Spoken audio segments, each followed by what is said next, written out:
मैंने लाखों बच्चों को जब पढ़ाया, खासकर 12th क्लास में, 11th क्लास में, उनसे पूछा कि यार तुम्हारे नोट्स का कितना बड़ा रोल है। तुम्हारे सामने 12th क्लास के दो बच्चों के नोट्स हैं, एक वो जिसने नोट्स कुछ ऐसे बनाए हैं और एक वो जिसने नोट्स कुछ ऐसे बनाए हैं। तुम्हारे अकॉर्डिंग किस बच्चे ने बेहतरीन नोट्स बनाए हैं? बट जब हमने मार्क्स को कंपेयर किया इस वाले बच्चे के और इस वाले बच्चे के, तो तुम लोग शॉक हो जाओगे ये सुन के कि जो ज्यादा मार्क्स थे, अगर आपको अच्छा स्कोर करना है इस साल, तो आपको ध्यान रखना है कि आपके पास हर एक सब्जेक्ट में ये 3 तरह के नोट्स जल्दी से बनते हो। तो वीडियो को स्टार्ट करते हैं बिल्कुल मुद्दे की बात से। मैंने लाखों बच्चों को जब पढ़ाया, खासकर 12th क्लास में, 11th क्लास में, उनसे पूछा कि यार तुम्हारे नोट्स का तुम्हारे स्कूल के बोर्ड एग्जाम्स में, फिर स्कूल एग्जाम्स में कितना बड़ा रोल है। तो मैक्सिमम बच्चों ने बोला कि भैया नोट्स तो बहुत इंपॉर्टेंट है। मैंने उनसे पूछा कि इंपॉर्टेंस क्या है नोट्स की, तो उन्होंने बताया भैया कि राइटिंग बहुत अच्छी होनी चाहिए, आपको सारे फॉर्मूले लिखने हैं, आपको डिटेल में लिखना है, बहुत बेहतरीन तरीके से साफ साफ लिखना है। जितना आप उसमें कलाकारी कर सको उतना भैया मजा आ जाएगा, क्योंकि नोट्स जब अच्छे दिखते हैं, सुंदर दिखते हैं ना, तो भैया बहुत मजा आता है और नोट्स को पढ़ने का मन करता है। बिल्कुल सही बात है। अब मैं तुमसे भी एक क्वेश्चन पूछूंगा। तुम्हारे सामने 12th क्लास के दो बच्चों के नोट्स हैं, एक वो जिसने नोट्स कुछ ऐसे बनाए हैं और एक वो जिसने नोट्स कुछ ऐसे बनाए हैं।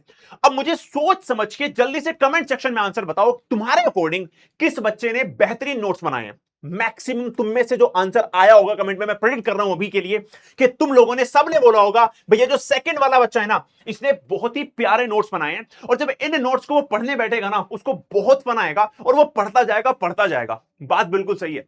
बट जब हमने मार्क्स को कंपेयर किया इस वाले बच्चे के और इस वाले बच्चे के, तो तुम लोग शॉक हो जाओगे ये सुन के कि जो ज्यादा मार्क्स थे वो हमें कुछ इस वाले बच्चे के देखने को मिलते हैं। तुम भी शॉक हो गए हैं, मैं भी शौक हुआ था, और उस दिन का एक कंक्लूजन निकल के सामने आया था कि नोट्स अच्छे होने चाहिए, नो डाउट, राइटिंग अच्छी होनी चाहिए, आपको अच्छे स्पेस से लिखना है, लेकिन आपको बहुत ज्यादा कलाकारी करने से नंबर ज्यादा नहीं मिलने वाले, क्योंकि नोट्स देख के किसी को मार्क्स नहीं मिलते हैं। आपने कितना सीखा, आपने अपने दिमाग को कितना सिखाया, और आप उसको वहां पर लिख के कैसे आए हो, यह मैटर करता है। आई जेन्युइनली फील कि यार आपकी राइटिंग मैटर करती है। आई जेन्युइनली फील कि आपने कितना स्पेस देके लिखा है, कि आपको सब कुछ समझ में आ रहा है, बस यही मैटर करता है। उसके अलावा अगर आप कलर फॉर्म में लिखना शुरू कर दोगे, so guys you are just wasting your time. और अगर तुम ऐसा करोगे तो डेफिनेटली तुम बहुत अच्छे नोट्स बना लोगे, तुम बहुत अच्छे स्टूडेंट हो, लेकिन नंबर नहीं ला पाओगे। और अगर तुम्हारा टारगेट है 95% से अबव लाने का, तो तुम्हारे नोट्स बहुत ज्यादा इंपॉर्टेंट रोल प्ले करते हैं। आज की इस वीडियो में मैं तुम्हें बताने वाला हूं कि सही तरीका क्या है नोट्स को बनाने का, कितने टाइप के नोट्स तुम्हें अपनी 11th और 12th क्लास में बनाने होते हैं, और इन सारे जो जितने भी टाइप्स के नोट्स तुम बनाओगे, कब किसका कैसे यूज करना है, सारी बातें इस वीडियो के अंदर तुम्हें देखने के लिए मिलेंगी। मेरा नाम है आकाश त्यागी। आओ वीडियो को स्टार्ट करते हैं। चलो, तो सबसे पहले बात करते हैं, 3 टाइप के हमारे नोट्स होते हैं और तीनों की अलग अलग इंपॉर्टेंस है। हर एक बच्चे को 3 टाइप के नोट्स बनाने होते हैं। कब कब कैसे कैसे बनाने होते हैं, ध्यान से इसको समझना। तो 3 टाइप के नोट्स में से पहले नोट जो होते हैं तुम्हारे बेटा, वो होते हैं डिटेल्ड नोट्स। ये वो नोट्स होते हैं जो आप अपने बैच के अंदर बनाते हो, अपने क्लास के अंदर बनाते हो, जो आपको टीचर बनवा रहा होता है। ये फुल डिटेल में होते हैं, और इन वाले नोट्स में तुम लोग लंबे लंबे लॉन्ग लॉन्ग आंसर्स के, क्वेश्चंस के आंसर लिखते हो, बहुत डिटेल में लिखते हो, तो इन्हें कहते हैं हम लोग डिटेल्ड नोट्स। उसके बाद बेटा एक आते हैं शॉर्ट नोट्स। शॉर्ट नोट्स कभी भी तुम्हें बैच में नहीं बनवाए जाते, ना ही तुम्हें कभी क्लास में बनवाए जाएंगे। ये तुम्हें खुद से बनाने होते हैं। ये तुम्हारे वो पर्सनलाइज नोट्स होते हैं जो तुम रिवीजन करते टाइम अपने आप खुद से बनाते हो। इनका क्या काम है अभी बताऊंगा। तीसरे नंबर पे आते हैं बेटा शीट्स। ये भी ना तुम्हें कभी बैच में बनवाई जाती है, ना ही कभी तुम्हें स्कूल की क्लास में बनवाई जाएंगी। जो शीट्स होती हैं, चाहे ये डायग्राम शीट्स हो, चाहे ये फॉर्मुला शीट्स हो, ये भी तुम्हें पर्सनलाइज्ड वे में खुद के लिए ही बनानी होती हैं, और इनका भी एक अलग इंपॉर्टेंस है। सबसे पहले बात करते हैं डिटेल्ड नोट्स कैसे बनाए जाते हैं, कैसे डिटेल नोट्स से तुम्हें मैक्सिमम बेनिफिट मिलेगा। तो सबसे पहली बात है, डिटेल नोट्स वो नोट्स होते हैं जिनमें मोस्ट पॉसिबल जितनी भी सिंपल लैंग्वेज में आप लिख सको उतना आपको लिखना होता है। लैंग्वेज जितनी सिंपल होगी उतना अच्छा होगा, कॉन्सेप्ट जितना डिटेल में होगा उतना अच्छा होगा। इसलिए ये आपको बैच में लिखने होते हैं, जब आपको सामने टीचर पढ़ा रहा होता है और वो आपको हर एक पॉसिबल कॉन्सेप्ट को पढ़ा रहा होता है, आपको सब कुछ लिखना होता है वहां पे।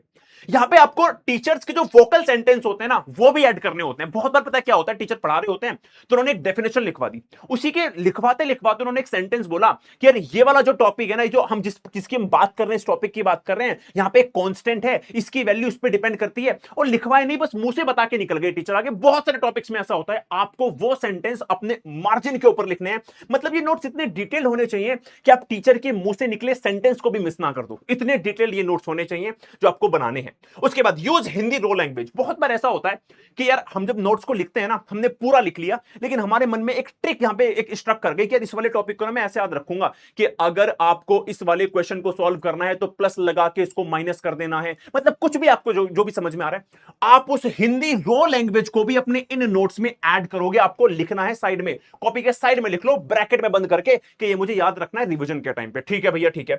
Don't use short form. बहुत सारे बच्चे गलती करते हैं। अभी तुम लोग इंस्टाग्राम चलाते हो, तुम लोग स्नैपचैट चलाते हो, तुम्हें आदत हो गई है बिकॉज को BCZ लिखने की। ये गलती मत करना।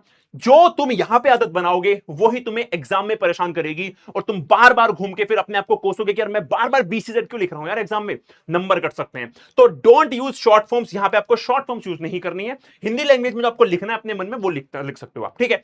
उसके बाद जो भी आपके फाइनल आंसर होंगे उन्हें ब्रैकेट में बंद करना है। इंपॉर्टेंट फॉर्मूले होंगे उन्हें ब्रैकेट में बंद करना है। अगर आप अपने डिटेल्ड नोट्स को खोलो और कभी बाद में देखो तो आप इन फॉर्मूले पे, इंपॉर्टेंट फॉर्मूले पे, फाइनल आंसर पे डायरेक्टली जाके देख सकोगे भाई इसका ये आंसर था। आपको बीच बीच में खोजना ना पड़े कि आपको क्या, कहां पे जाना है, कहां पे देखना है। उसके बाद कंप्लीट कैलकुलेशन। यहां पे जो भी आप न्यूमेरिकल सॉल्व कर रहे होगे डिटेल नोट्स में, आपको स्टेप बाय स्टेप कैलकुलेशन लिखनी है। कल को आप अगर रिवीजन करते वक्त इसको देखने बैठो तो आपको कंफ्यूजन ना हो जाए कि ये वाली वैल्यू कहां से आ गई, ये कहां से आ गया। तो आपको पूरा डिटेल में लिखना है। Leave every 5th page empty. ये नोट्स इतने डिटेल होंगे कि हो सकता है जब आप चैप्टर को सेकंड बार रिवीजन करो तो आपको एक ऐसा पॉइंट दिख जाए जो आपने अभी तक कभी मेंशन ही नहीं किया था, वो एक दूसरी बुक में लिखा था, लेकिन बड़ा इंपॉर्टेंट पॉइंट है। आप उस 5th एम्प्टी पेज पे उन चीजों को ऐड कर सको। डिटेल नोट्स का मतलब ये होता है जहां पे आप फुल फ्लेज तरीके से चैप्टर को समझते हो और लिखते हो। वेरी इंपॉर्टेंट है, बहुत इंपॉर्टेंट है चैप्टर की अंडरस्टैंडिंग के लिए, चाहे वो कोई भी सब्जेक्ट आपका हो। अब अगर आपके डिटेल नोट शुरुआत में बन रहे हैं, अब इनकी एक प्रॉब्लम है। प्रॉब्लम यह है कि जब आप एग्जाम से 3 महीने दूर हो तब आप इनको रेफर कर सकते हो, आप इनसे बहुत अच्छे से पढ़ सकते हो। जैसे जैसे आप एग्जाम के पास जाओगे, अब ये आपके लिए खतरा बनते जाएंगे। आप एग्जाम से 10 दिन पहले हो, आपके लिए हर एक चैप्टर के डिटेल्ड नोट्स इतने सफिशिएंट नहीं होंगे, क्योंकि आपको डिटेल में आपने पढ़ लिया एक बार। अब आपको चाहिए मेन बातें जो आपको भूलने के ज्यादा चांसेस हैं, जिनको आपको रिवाइज करना है, फॉर्मूले, ये सब, फ्लो चार्ट, डायग्राम्स। तो उसके लिए डिटेल्ड नोट्स आपको परेशान कर सकते हैं। तो तब आपको अपना टाइम बचाना है, आपको इनमें नहीं घुस के रह जाना, आपको सिलेबस को पूरा रिवाइज करना है। तब एंट्री होती है हमारे शॉर्ट नोट्स की। और ये जो शॉर्ट नोट्स हैं आपको टीचर कभी नहीं बनवाते, ये आप अपने आप बनाते हो। कैसे बनाते हो? जैसे आपने डिटेल्ड वन शॉट, अपने डिटेल अपने नोट्स को बनाया है, आपके पीटी एग्जाम आए, तो पीटी एग्जाम का रिवीजन करते वक्त आपको उन लंबे लंबे डिटेल शॉर्ट्स, अपने नोट्स से आपको बहुत 2-3 पेज वाले शॉर्ट नोट्स बनाने शुरू कर देने अपने आप। कैसे बनाओगे?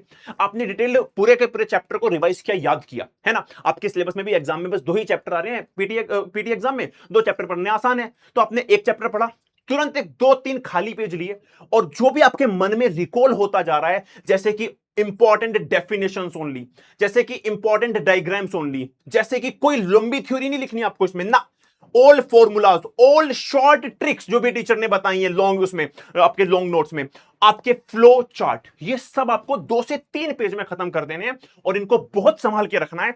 फाइनल एग्जाम में जब दिन कम होंगे तो यही आपके काम आएंगे। तो इनकी बहुत इंपॉर्टेंस है। जितना आप एग्जाम के क्लोज जाओगे उतने आपको नोट्स छोटी मात्रा में चाहिए होते हैं, ना कि बहुत डिटेल में। चलिए, बहुत बढ़िया भैया, ये भी हो गया। अब ये तो हो गए वो वाले नोट्स जब आपके एग्जाम में भी 4 से 5 दिन है। अब ये एक और टाइम आएगा जब आपके एग्जाम में जस्ट 1 रात बाकी होगी, 2 रात बाकी होंगी, तब आपको और शॉर्ट नोट चाहिए, जब आपको बहुत इंपॉर्टेंट बातें केवल करनी है। तो जैसे जैसे समय आगे आपका बढ़ता रहेगा, आप माइंड मैप बनाने भी शुरू कर दोगे। इनका बहुत इंपॉर्टेंट रोल है। ये केवल सिंगल पेज के होंगे, यहां पे राइटिंग मैटर नहीं करती, कितनी गंदी राइटिंग हो फर्क नहीं पड़ता, बस आपको सब कुछ समझ में आना चाहिए। स्पेस मैटर करता है। यहां पे आपकी राइटिंग थोड़ी बहुत मैटर करती है, लेकिन यहां पे आपकी राइटिंग बहुत ज्यादा मैटर करती है। याद रखना, राइटिंग इन वाले केस में आपकी बहुत अच्छी होनी चाहिए। इनमें आपको कोई सजावट नहीं करनी, बस मतलब की बात लिखनी है। और यहां पे आपके केवल फॉर्मुलेज होंगे, केवल डायग्राम्स होंगे, और सिंगल पेज पे फ्लो चार्ट होगा।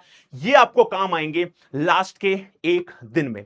बहुत सारे बच्चे मैंने ऐसे देखे हैं जो कभी भी इनको बनाते ही नहीं है, डिटेल्ड नोट्स को उठाते हैं और एग्जाम से एक दिन पहले पढ़ने बैठते हैं। और वो बहुत बार ऐसा करते हैं कि सिलेबस में अगर इस सब्जेक्ट में मेरे 15 चैप्टर हैं तो वो केवल 7 ही चैप्टर रिवाइज कर पाते हैं, 8 चैप्टर तक वो कभी पहुंच ही नहीं पाते। ये सबसे बड़ी गलती होती है। तो अगर आपको अच्छा स्कोर करना है इस साल अपनी क्लास 12th में, क्लास 11th में या फिर किसी भी क्लास में, तो आपको ध्यान रखना है कि आपके पास हर एक सब्जेक्ट में ये 3 तरह के नोट्स जल्दी से बन रहे हूं, आप साथ साथ इनको बनाते हुए चल रहे हो। आई होप कि आपको इस समझ में आया होगा कि नोट्स कितने इंपॉर्टेंट हैं। हां, एग्जाम टाइम में अगर आपने ये नोट्स नहीं बनाए होंगे तो आप लॉन्ग डिटेल नोट्स में फंस के रह जाओगे, बट ये आपको नहीं करना है। आई होप कि आपको बात समझ में आई होगी। मिलते हैं अगले वीडियो में, तब तक के लिए bye everyone, love you all, bye.